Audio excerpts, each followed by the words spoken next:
أعوذ بالله من الشيطان الرجيم. بسم الله الرحمن الرحيم.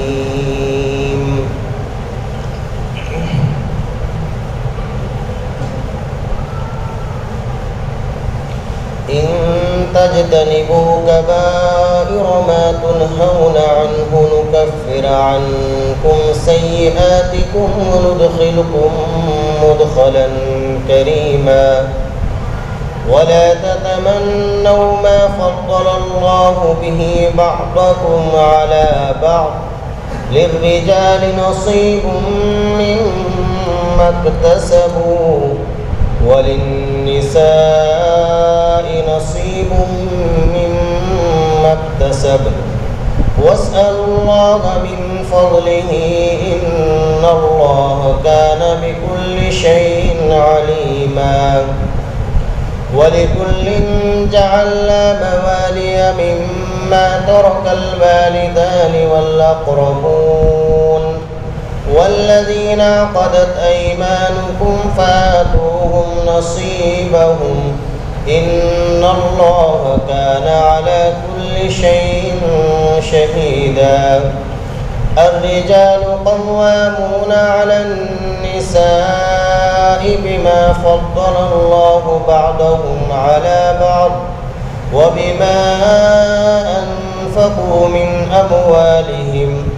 فالصالحات قانتات حافظات للغيب بما حفظ الله واللاتي تخافون نشوزهن فعظوهن واهجروهن في المضاجع واضربوهن فإن أطعنكم فلا تبغوا عليهن سبيلا إن الله كان عليا كبيرا.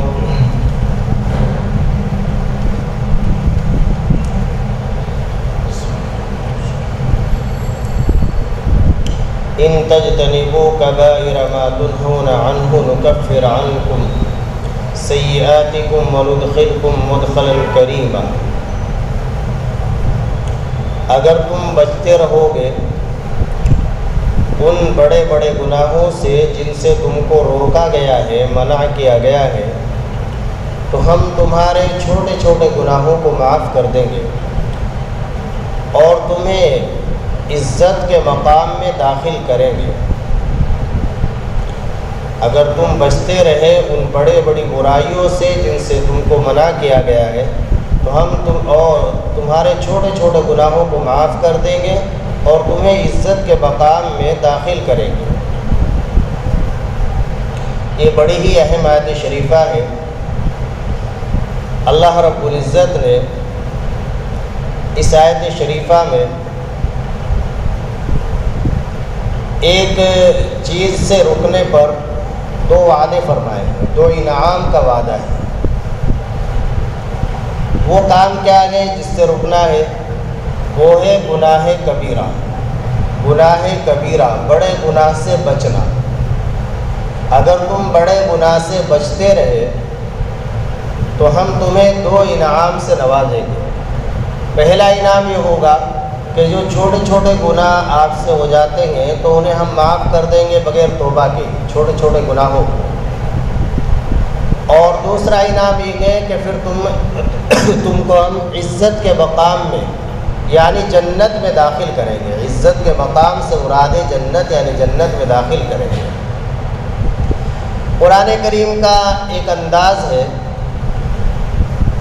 کہ قرآن کریم جب کسی حکم کو بیان کرتا ہے تو اس حکم کے لیے دو پہلو اختیار کیے جاتے ہیں اور دو پہلو ہوتے ہیں قرآن کے.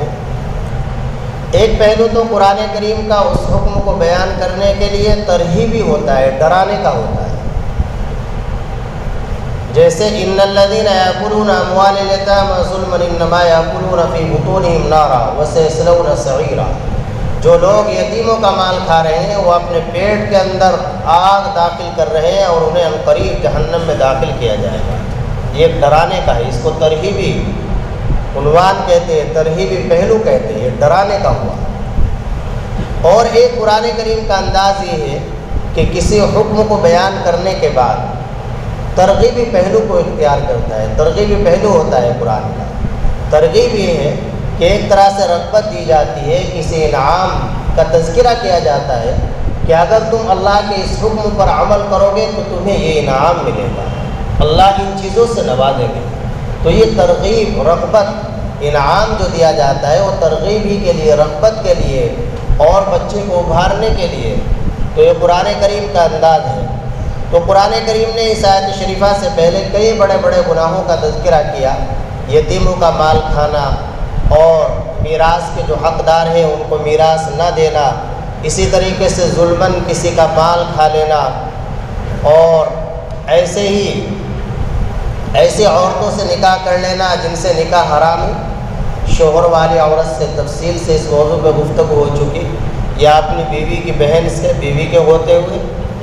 تو یہ سب بڑے بڑے گناہ ہیں۔ اللہ تعالیٰ فرماتے ہیں ان تجتنبوا کبائر ما تنہون عنہ، دیکھو اگر تم بڑے گناہ سے بچتے رہے، یہ جو بڑے بڑے گناہوں کا تذکرہ آیا ہے، اگر تم ان سے بچے رہے، ان سے رکے رہے، ان سے باز رہے، تو جو چھوٹے گناہ ہیں ان کو تو ہم خود معاف کر دیں گے۔ چھوٹے چھوٹے گناہ تو ہم خود معاف کر دیں گے۔ ویسے کوئی گناہ چھوٹا نہیں ہے۔ گناہ کہتے کسے ہیں؟ ہمیں پہلی بات یہ سمجھنی ہے کہ گناہ کسے کہتے ہیں اور گناہ کبیرہ کسے کہتے ہیں، گناہ صغیرہ کسے کہتے ہیں، اور کس کا کیا حکم ہے، کیا تعداد ہے، یہ سب باتیں معلوم ہونی چاہیے۔ گناہ جس کو عربی میں اسم کہتے ہیں، اسم اور گناہ کی تعریف یہ ہے کہ جو کام اللہ تعالیٰ کے حکم اور اللہ کی مرضی کے خلاف ہو وہ اسم اور گناہ ہے۔ جو کام بھی اللہ تعالیٰ کے حکم کے خلاف ہے، اللہ کی مرضی کے خلاف ہے، اللہ کی مرضی کا علم قرآن حدیث سے ہوگا، تو وہ گناہ ہے۔ تو ظاہر ہے، دیکھ لیجئے، اب اس اعتبار سے، اس تعریف کے اعتبار سے کوئی گناہ بھی چھوٹا نہیں رہے گا۔ اللہ کے حکم کی خلاف ورزی، اللہ کی مرضی کی مخالفت، کیا یہ چھوٹا گناہ؟ کوئی چھوٹی برائی ہے؟ نہیں۔ تو اس تعریف کے اعتبار سے کوئی گناہ صغیرہ نہیں رہے گا، سب بڑا ہی ہے۔ اس لیے بعض علماء، امام الحرمین عبد الملک بن عبداللہ بن یوسف الجوینی، ایک شافعی امام ہے 4ویں صدی کے، تو فرماتے ہیں کہ کوئی گناہ صغیرہ نہیں، سب گناہ کبیرہ ہی۔ چونکہ گناہ کہتے ہیں اللہ کے حکم کے خلاف کام کرنے کو، اللہ کی مرضی کے خلاف کام کرنے کو، اللہ کے حکم کے خلاف کام کرنا اور اللہ کی مرضی کے خلاف کام کرنا، یہ چھوٹی برائی ہو ہی نہیں سکتا ہے، تو بڑی ہی برائی ہے۔ تو گناہ سے بچنا آیت شریفہ میں، لیکن جمہور علماء نے گناہوں کی تقسیم کی ہے کہ کچھ گناہ بڑے ہوتے ہیں جن کو کبیرہ گناہ کہا جاتا ہے، کچھ گناہ چھوٹے ہوتے ہیں جن کو صغیرہ گناہ کہا جاتا ہے۔ کبیرہ گناہ کون سے ہیں؟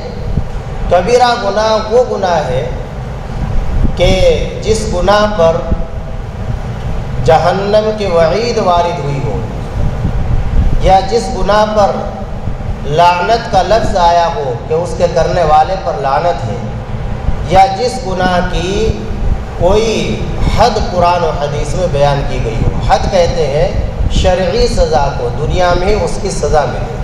تو جس گناہ کے اندر یہ تین باتیں، ان تینوں باتوں میں سے کوئی ایک بات پائی جائے، وہ گناہ کبیرہ ہے۔ پہلی بات یہ کہ قرآن حدیث میں اس گناہ کی کوئی سزا بیان کی گئی ہو، حد بیان کی گئی ہو، شرعی سزا دنیا میں، تو وہ گناہ کبیرہ ہوگا۔ جیسے زنا ہے، بدکاری ہے، زنا کی سزا قرآن کریم میں بیان کی گئی ہے کہ اگر زنا کرنے والا شادی شدہ ہے تو اس کی سزا ہے رجم، سنسار کرنا، پتھر مار مار کر ہلاک کر دینا، موت تک پہنچا دینا۔ تو لہذا زنا گناہ کبیرہ ہوگا۔ کسی پر زنا کی تہمت لگانا، کسی پر تہمت لگانا، حد قذف اس پہ جاری ہوگی، 80 کوڑے لگائے جائیں۔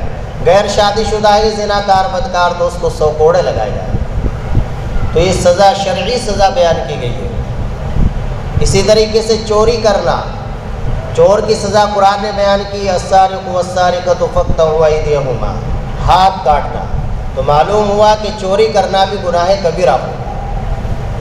تو بہرحال ایسا گناہ کہ جس کے بارے میں حد وارد ہوئی ہے، جس کی شرعی سزا قرآن و حدیث میں بیان کر دی گئی ہے، دنیا میں اس کو یہ سزا ملے گی، اگر دارالاسلام ہو، اسلامی حکومت ہو، اسلامی قوانین کا نفاذ ہو تو ان کی سزا یہ کہ تو ایسے گناہ کو گناہ کبیرہ کہا جاتا ہے۔ یا اسی طریقے سے اس گناہ کے بارے میں لعنت کا لفظ وارد ہوا ہے، لعنت کا لفظ وارد ہو، جیسے لعنت اللہ علی الکاذبین، جھوٹوں پر اللہ کی لعنت، معلوم ہوا جھوٹ بولنا گناہ کبیرہ ہے۔ اور ایسے ہی حدیث شریف میں شراب پینے والے پر لعنت، شراب بیچنے والے پر لعنت، شراب نچوڑنے والے پر لعنت، جس کے لیے نچوڑی جا رہی ہے اس پر لعنت، بیچنے والے پر لعنت، خریدنے والے پر لعنت، اس کے لکھنے والے پر لعنت۔ سود کے بارے میں یہ، سود کے بارے میں بھی یہ سب، لکھنے والے پر بھی لعنت، دینے والے پر بھی لعنت، لینے والے پر بھی لعنت۔ تو یہ لعنت کا لفظ وارد ہو رہا ہے جس گناہ کے بارے میں، وہ گناہ بھی گناہ کبیرہ ہوتا ہے، سود گناہ کبیرہ، اسی طریقے سے شراب گناہ کبیرہ۔ اور ایسے ہی حدیث شریف وارد ہوئی کہ 3 آدمی جہنم میں داخل ہوں، ایک مدمن الخمر جو شراب کا عادی ہے، جنت میں نہیں جا سکتا، معلوم ہوا شراب کا عادی ہونا یہ گناہ کبیرہ، کوئی بھی نشہ کرنا گناہ کبیرہ۔ اور دوسرے قاطع رحم، جو رشتہ دار یہ توڑتا ہے، تعلقات توڑتا ہے، رشتہ ناطے توڑتا ہے بلا وجہ، تو ایسا شخص بھی جہنم میں، یہ بھی گناہ کبیرہ۔ اور تیسرے دیوس، شاید پہلے بھی بتلایا دیوس کے بارے میں، تو صحابہ نے معلوم کیا کہ جس سب سمجھ میں آ گیا، دیوس سمجھ میں نہیں آیا دیوس کیا ہے جس کے بارے میں آپ فرما رہے ہیں وہ جہنم میں جائے گا۔ تو فرمایا کہ دیوس ہو گئے کہ جس کو اپنے گھر والوں کی بے حیائی کی پرواہ نہ ہو، اسے پتہ ہی نہیں کون اس کے گھر بیوی کے پاس آ رہا ہے، بیٹیوں کے پاس آ رہا ہے، بہنوں کے پاس آ رہا ہے، اس کی بیوی بیٹیاں بہنیں کہاں جا رہی ہے، کس سے بات کر رہی ہے، کوئی پرواہ نہیں۔ ایسا شخص جو اپنے گھر میں بے حیائی کی پرواہ نہیں کرتا ہے، اس کی فکر نہیں کرتا ہے، تو وہ شخص دیوس ہے، وہ بھی جہنم میں جائے گا۔ تو خیر ایسا گناہ کہ جس پر شرعی سزا کا بیان ہے، لعنت کا لفظ ہے، جہنم کی وعید ہے، ان الذین یاکلون اموال الیتامی، جو یتیم کا مال کھائے گا وہ جہنم میں جائے گا، تو اس کو گناہ کبیرہ کہا جاتا ہے۔ اب یہ گناہ کبیرہ ہے کتنے؟ حضرت عبداللہ ابن عباس رضی اللہ عنہما فرماتے ہیں کہ 7 ہیں، لیکن صرف 7 میں انحصار نہیں۔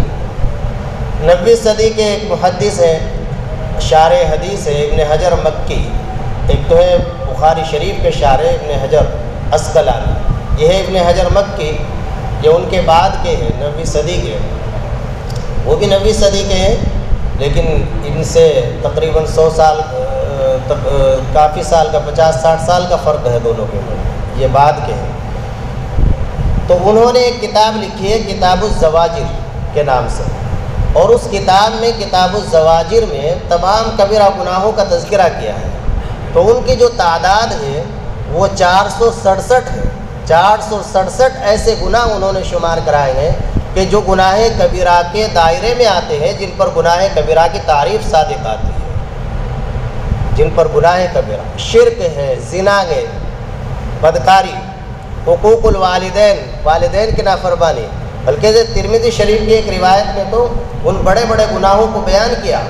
اللہ کے نبی صلی اللہ علیہ وسلم نے فرمایا کہ 15 بڑے بڑے گناہ ایسے ہیں کہ جب امت ان میں مبتلا ہو جائے گی تو وہ ہلاک و برباد ہو کر رہے گی، بڑے بڑے گناہ۔ اذا کان المغنم دولا، کہ جب مال غنیمت میں خیانت کی جائے گی، اور اذا کان الزکوٰۃ مغرما، لوگ زکوٰۃ ادا کریں گے تاوان اور ڈانٹ سمجھ کر، عبادت سمجھ کر ادا نہیں کریں گے، تو یہ بھی بڑا گناہ ہے۔ زکوٰۃ کو تاوان ڈانٹ نہ سمجھا جائے، وہ تو عبادت سمجھ کر ادا کی جائے۔ اور ایسے ہی امانت میں خیانت کی جائے گی، کسی کی کوئی امانت رکھی ہوئی ہے کسی کا کوئی ادھار ہے، قرض ہے، اس کی ادائیگی میں ٹال مٹول کی جائے گی تو یہ بھی کبیرہ گناہ ہے۔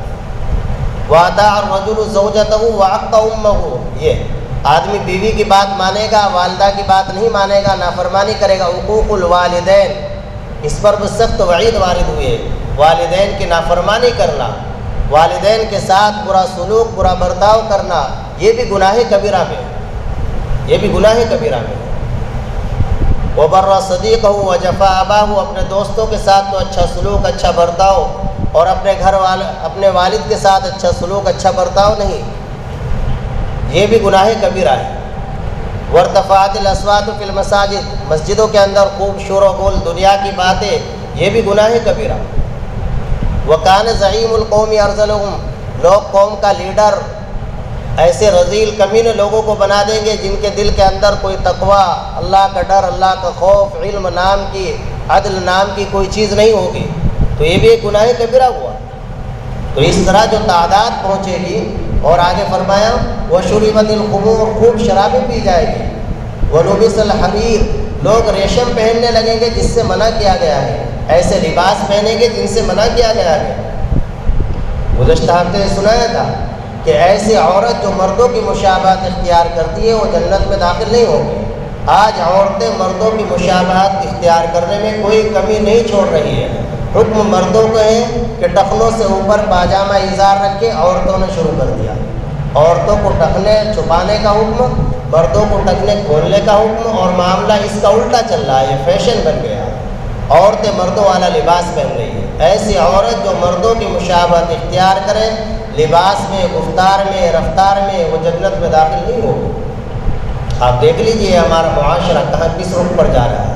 وَاتُّخِذَتِ الْقَيَانُ وَالْمَعَازِفُ، اور فرمایا کہ لوگوں کا مزاج یہ بن جائے گا کہ وہ گانے بجانے والی عورتوں کو زیادہ پسند کریں گے، سیدھی سادھی لڑکیوں کو پسند نہیں کیا جائے گا زیادہ۔ اس کے دو مطلب، ایک مطلب تو یہ کہ گانے کے شوقین ہو جائیں گے، عورتوں کے گانے سنیں گے، نچانے والی، گانے والی ان کو دیکھیں گے ٹی وی پر، موبائلوں میں۔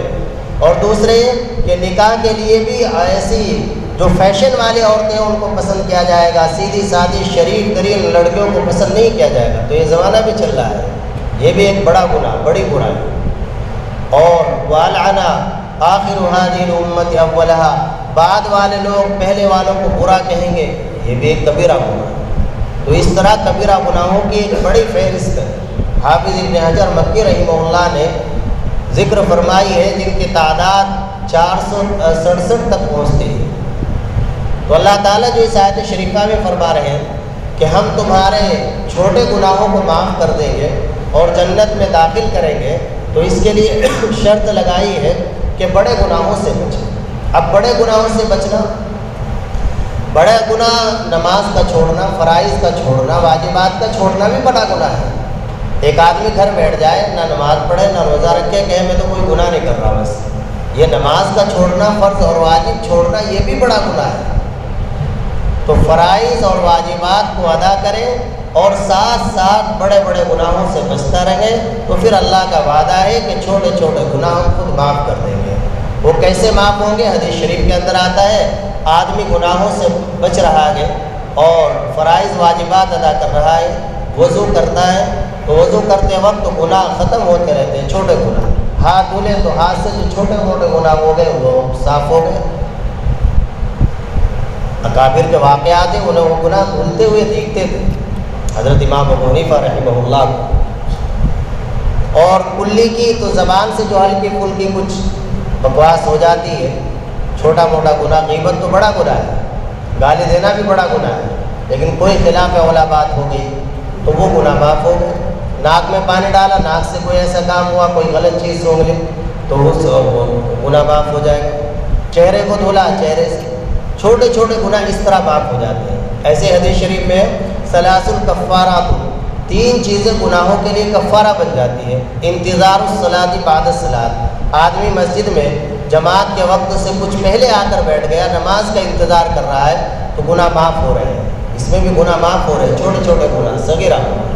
نقل الاقدام الی الجماعۃ، نماز کے لیے مسجد میں جا رہا ہے تو ہر قدم پر گناہ ختم ہو رہے ہیں، ہر قدم پر گناہ ختم ہو رہے ہیں، یہ بڑا اہم ہے۔ اس میں جمعے سے متعلق ایک وہ روایت ذہن میں آئی، عرض کر دوں، شاید پہلے بھی ذکر کی ہو کہ یہ نماز کے لیے گھر سے وضو کر کے نماز کے لیے چلنا یہ بڑا ثواب رکھتا ہے، گناہ تو معاف ہوتے ہیں، نیکی بھی ملتی ہے۔ اور خصوصاً جمعے کے دن کے بارے میں حدیث شریف میں ہے، نبی کریم صلی اللہ علیہ وسلم نے ارشاد فرمایا، جو جمعے کے دن غسل کر کے جلدی جمعے کی نماز کے لیے جائے، جتنا بھی جلدی جا سکے، پہلی اذان سے بھی پہلے جائے، تو ہر قدم پر جتنے بھی قدم رکھے گا، وہ چاہے 1000 قدم رکھے، کتنی بھی دور چلا جائے، اللہ کے یہاں کوئی کمی نہیں، ہر قدم پر 1 سال کی نفلی نمازوں کا ثواب، 1 سال کے روزوں کا ثواب ملے۔ ملا علی قاری رحمہ اللہ بڑے شارح حدیث ہیں، فرماتے ہیں کہ اس سے زیادہ ثواب والی حدیث ہماری نظر سے نہیں ہوتی۔ تو آپ اگر اپنے گھر سے جامع مسجد پڑھنے جاؤ، کیا مزہ، اور یہ حدیث ذہن میں ہو، ثواب کی ذہن میں ہو، یہ فضیلت، پھر اس کی لذت ہی الگ ہو۔ جامع مسجد جائے، مدرسے چلے جائے، بس یہ ہو، ایک لالچ ہونا چاہیے، ثواب کا لالچ ہو اصل۔ جیسے آگے آیت شریفہ آ رہی ہے، حضرات صحابیات میں یہ تھا جذبہ۔ نبی کریم صلی اللہ علیہ وسلم کے پاس حضرت ام سلمہ رضی اللہ عنہ آئی اور آ کر عرض کرنے لگی کہ ہمیں اللہ نے عورت بنایا ہے اور مردوں کو اللہ نے اونچا مقام دیا ہے کہ مرد جہاد میں بھی جاتے ہیں اور مردوں کو میراث میں بھی ڈبل حصہ ملتا ہے۔ ایک عورت آئی، وہ کہنے لگی کہ جی ہاں مجھے بھی افسوس ہو رہا ہے اور مجھے یہ بھی فکر ہو رہی ہے کہ کہیں ایسا نہ ہو کہ ہم جو یہ چلو جہاد میں تو ہم جا نہیں سکتے اور نہیں بہت سارے کام کر سکتے، لیکن یہ جو نماز روزہ ہم کریں تو کہیں ایسا نہ ہو کہ ہمیں اس کا ثواب بھی آدھا ہی ملے، چونکہ ہماری گواہی بھی مردوں کے مقابلے میں آتی ہے۔ اس طرح کی انہیں فکر ہوا کرتی تھی، تو اس پر اللہ نے آیت شریفہ نازل فرمائی کہ نہیں، یہ تو اعمال کسبیہ ہے، یہ تو جو جتنا کرے گا اس کو اتنا ملے گا پورا، اور وہ جو فضیلت رکھی ہے اللہ نے، وہ اللہ نے اپنی حکمت، اپنی مصلحت سے رکھی ہے۔ آ رہی آگے آیت شریفہ، تو خیر ان تجتنبوا کبائر ما تنہون عنہ نکفر عنکم من سیئاتکم وندخلکم مدخلا کریما۔ تو آدمی حدیث شریف میں ثلاث کفارات، 3 چیزیں گناہوں کے لیے کفارہ بن جاتی ہے۔ ایک تو انتظار الصلاۃ بعد الصلاۃ، ایک نماز کے لیے کے بعد دوسرے نماز کا انتظار کرنا، اور دوسرے نقل الاقدام للجماعت، گھر سے پیدل چل کے آنا، جتنے بھی قدم رکھے جائیں گے اتنا ہی گناہوں کے لیے کفارہ، اتنی ہی نیکی ہے۔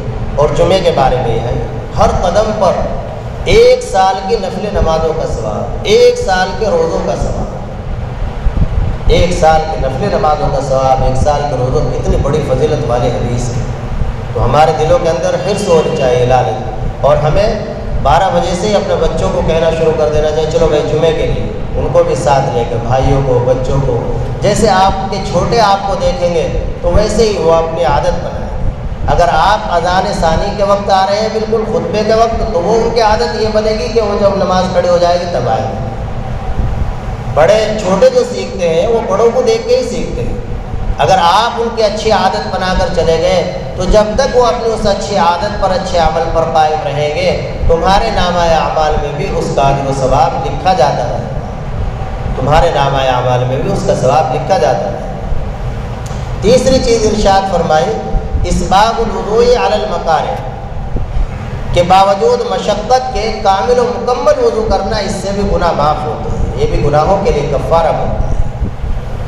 ان تجتنبوا کبائر ما تنہون عنہ نکفر عنکم سیئاتکم، اگر تم بڑے بڑے گناہوں سے بچتے رہے، پھر گناہ کے اندر نقصان ہی نقصان ہے۔ علماء نے لکھا ہے کہ اگر آدمی گناہوں میں مبتلا رہتا ہے، بڑے بڑے گناہ بھی کر رہا ہے اور عبادات بھی کر رہا ہے، تو اس کے عبادات اس کے منہ پر پھینک کر مار دی جاتے ہیں، قبول نہیں ہو رہے۔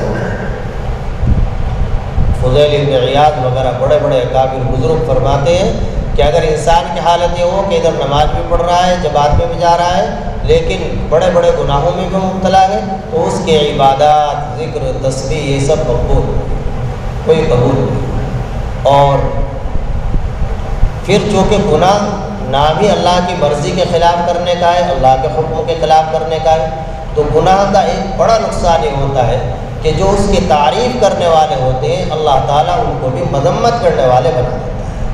جب کوئی اللہ کو ناراض کرتا ہے تو پھر اللہ اپنے بندوں کو اس سے ناراض کر دیتا ہے، پھر اس کی مقبولیت ختم ہو جاتی ہے، پھر لوگ اس کی برائی ہی کرنے لگتے ہیں۔ وہ حضرات اکابر فرماتے ہیں کہ جب بھی ہم نے کوئی گناہ کیا، کوئی گناہ ہم سے ہو گیا، تو ہم نے اس کا اثر اپنے بیوی بچوں میں دیکھا کہ بیوی بچے ہماری بات نہیں مان رہے، ہم نے اللہ کی بات نہیں مانی تو ہمارے ماتحت ہماری بات نہیں مان رہے، وہ کوئی اثر نہیں لے رہے۔ ان تجتنبوا کبائر، اگر تم بڑے بڑے گناہوں سے بچتے رہے تو ہم تمہارے چھوٹے گناہوں کو معاف کر دیں گے اور تم کو داخل کریں گے عزت کے مقام میں، یعنی جنت میں۔ ولا تتمنوا ما فضل الله به بعضكم على بعض۔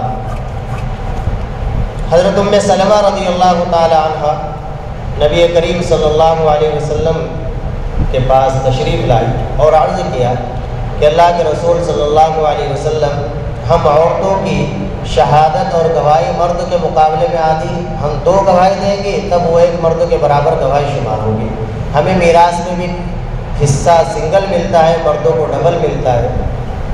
تو اس طرح یہ تمنا ظاہر کرنے لگی کاش کہ ہم بھی مرد ہوتے، کاش کہ ہم بھی مرد ہوتے، یہ حضرت ام سلمہ۔ اور ایک عورت نے آ کر عرض کیا، جیسا کہ ابھی بتلایا ہے کہ اللہ کے رسول ہم جہاد میں تو نہیں جا سکتے، نماز روزہ کرتے ہیں اپنے گھر پر، تو کہیں ایسا تو نہیں کہ جس طرح ہمارا میراث میں مردوں کے مقابلے میں آدھا حصہ ہے، ہماری شہادت مردوں کے مقابلے میں آدھی شمار ہوتی ہے، تو ہمیں نماز کا ثواب بھی آدھا ہی ملے گا؟ تو اس پر یہ آیت شریفہ نازل ہوئی اور دونوں باتوں کا جواب دیا گیا۔ حضرت ام سلمہ رضی اللہ عنہ نے جو تمنا کی ہے کہ کاش کہ میں بھی مرد ہوتی، اس کا جواب اللہ نے دیا، وَلَا تَتَمَنَّوْا مَا فَضَّلَ اللَّهُ بِهِ بَعْضَكُمْ عَلَىٰ بَعْضٍ، ایسی چیز کی تمنا نہ کرو کہ جس کے ذریعے سے اللہ نے بعض کو بعض پر فضیلت دی ہے۔ جو فضائل وہبیہ ہیں، جو اللہ نے اپنے فضل سے کسی کو کوئی فضیلت، کوئی اعزاز بخشا ہے، تو یقیناً اللہ کی اس میں حکمت ہے، مصلحت ہے، تم اس کی تمنا نہ کرو۔ اللہ نے اس کے لیے اس چیز کو خیر سمجھا، وہ اس کو دے دی، تمہارے لیے جو چیز اللہ کی نظر میں خیر تھی وہ تمہیں دے دی۔ تو جو فضائل وہبیہ ہے جن میں خالص اللہ کے فضل، اللہ کے عطا کو دخل ہے، تم ان کی تمنا نہیں کر سکتے۔ ایک آدمی کو اللہ نے خوب حسین خوبصورت بنا دیا اور ایک کو اللہ نے کالا کلوٹا بنایا، اب یہ کالا کلوٹا یہ تمنا کرنے لگے میں بھی ایسا ہی حسین ہوں، اللہ نے منع فرمایا نہیں۔ تو یہ سوچ کہ اللہ کے اس کے لیے خیر اور مصلحت اس کو خوبصورت بنانے میں ہے، اور تیرے لیے مصلحت اور خیر دنیا و آخرت میں تجھ کو کالا بنانے میں ہے۔ ایک آدمی کو اللہ نے مالدار بنایا، ایک کو ذرا کمزور غریب بنایا، تو مالدار غریب سوچے کہ اللہ کے یقیناً حکمت، مصلحت اور اللہ کا عدل و انصاف، کوئی عدل و انصاف کے خلاف نہیں ہے، یہ سب کچھ اس میں ہے کہ اللہ نے اسے امیر بنایا، مجھے غریب بنایا، یہ اللہ کا عدل و انصاف بھی ہے، اللہ کی حکمت بھی ہے، اللہ کی مصلحت بھی ہے، سب کچھ ہے، یہی اللہ کا نظام۔ ولا تتمنوا ما، یہ دیکھو کتنی پیاری آیتیں ہیں، ورنہ اسی سے انسان کہاں تک پہنچتا ہے؟ اگر یہ اصلاح نہ کی جائے یا احکام نہ سنایا جائے تو اسی سے پھر حسد کی طرف چلتا ہے، پھر یہ ہو جاتا ہے کہ اس کے پاس یہ نعمت ہے میرے پاس نہیں، مجھے ملے نہ ملے اس سے بھی یہ ختم ہونی چاہیے۔ لڑائی جھگڑے جلن حسد۔ للرجال نصیب مما اکتسبوا وللنساء نصیب مما اکتسبن۔ تو جو فضائل وہبیہ ہیں جو خالص اللہ کے عطا اور فضل سے ملتے ہیں، ان میں تو تمنا نہ کرو، ان کے ملنے کی تو عرض نہ کرو، بلکہ اللہ نے جو تمہیں دے دیا وہ تمہارے لیے مناسب، جو دوسروں کو دے دیا وہ اس کے لیے مناسب۔ اور اللہ اس میں عدل کرنے والے، انصاف کرنے والے، سراپا عدل سراپا انصاف کی بات ہے، سراپا عدل ہے اور سراپا انصاف ہے۔ کسی کو اللہ نے بڑے نسب کا، بڑے خاندان کا بنا دیا، کسی کو چھوٹے خاندان کا بنایا، چھوٹے خاندان میں پیدا کر دیا، تو یہ سمجھے کہ میرے لیے خیر اور مصلحت اس چھوٹے خاندان میں پیدا ہونے میں، اس کے لیے مصلحت بڑے خاندان میں پیدا ہونے میں۔ اور اصل بڑا ایک آدمی سیدوں میں پیدا ہوگا تو اب کوئی جو سید نہیں وہ سوچنے لگے کاش کہ میں بھی سید ہوتا، یہ نہیں کچھ، اصل چیز ہے عمل، اصل چیز ہے عمل۔ اگر وہ سید عمل میں پیچھے رہ گیا اور یہ غیر سید عمل میں آگے بڑھ گیا تو اس کا صرف سید ہونا ہے، اس کا آگے نہیں بڑھا سکتا۔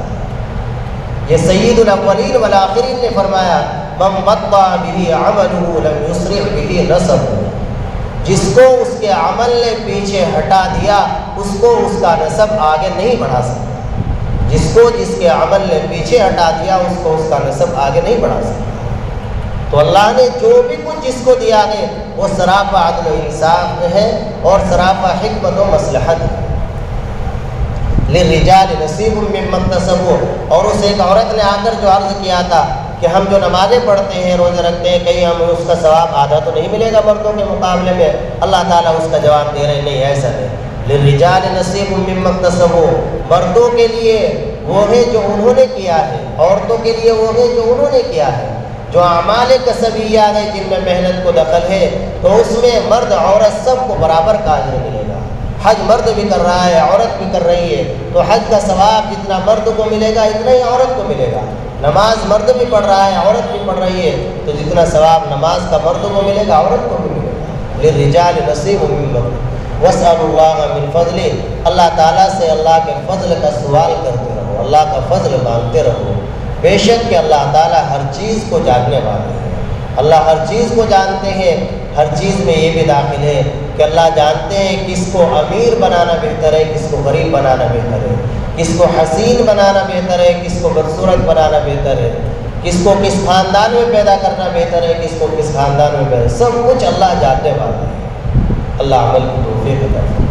الحمدللہ رب العالمین والصلاة والسلام علی سید الانبیاء والمرسلین وعلی آلہ وصحبہ اجمعین۔ ربنا ظلمنا انفسنا وان لم تغفر لنا وترحمنا لنکونن من الخاسرین۔ ربنا آتنا فی الدنیا حسنہ وفی الآخرۃ حسنہ وقنا عذاب النار وقنا عذاب القبر وقنا عذاب الحشر وقنا عذاب الدین وقنا من فتنة المحیا والممات۔ اللہم وفقنا لما تحب وترضى۔ یا اللہ ہم گناہ گار ہیں، خطا وار ہیں، اپنے تمام گناہوں سے توبہ کرتے ہیں۔ مولا کریم اپنے دریائے رحمت سے ہمیں معاف فرما دے۔ یا اللہ پوری امت کو معاف فرما دے۔ یا اللہ پوری امت کے حال پر رحم فرما دے۔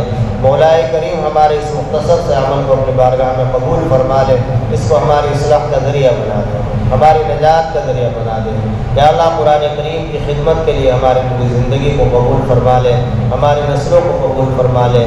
حاضرین کے جائز مقاصد کو پورا فرما، جائز ضروریات کو پورا فرما۔ یا اللہ تیرے جو بندے حج کے لیے تشریف لے جا رہے ہیں یا لے جانے والے ہیں، یا اللہ ان سب کو حج مبرور نصیب فرما، ان سب کی دعاؤں میں ہمارا حصہ نصیب فرما۔ یا اللہ ہم کو بھی حج مبرور نصیب فرما، بار بار وہاں کی مقبول حاضری نصیب فرما۔ یا اللہ حرمین شریفین کی پوری حفاظت فرما، ہر ایمان والے کو وہاں کا ادب احترام کرنے کی توفیق نصیب فرما، بے احترامی سے بے ادبی سے حفاظت فرما۔ یا اللہ پوری امت کے حال پر رحم فرما۔ یا اللہ امت میں اتفاق و اتحاد پیدا فرما، سنت والی زندگی نصیب فرما، گناہوں سے نفرت پیدا فرما، گناہوں سے بچنے کی توفیق عطا فرما، طاعات کی محبت نصیب فرما۔ یا اللہ بغیر مانگے عنایت فرما۔ مولا ہماری دعا کو اپنے فضل و کرم سے قبول فرما۔ اللہم انا نسألک من خیر ما سألک منہ نبیک محمد صلی اللہ علیہ وسلم ونعوذ بک من شر ما استعاذک منہ نبیک محمد صلی اللہ علیہ وسلم وانت المستعان وعلیک البلاغ ولا حول ولا قوة الا باللہ العلی العظیم۔ ربنا تقبل منا انک انت السمیع العلیم وتب علینا انک انت التواب الرحیم۔ صلی اللہ تعالی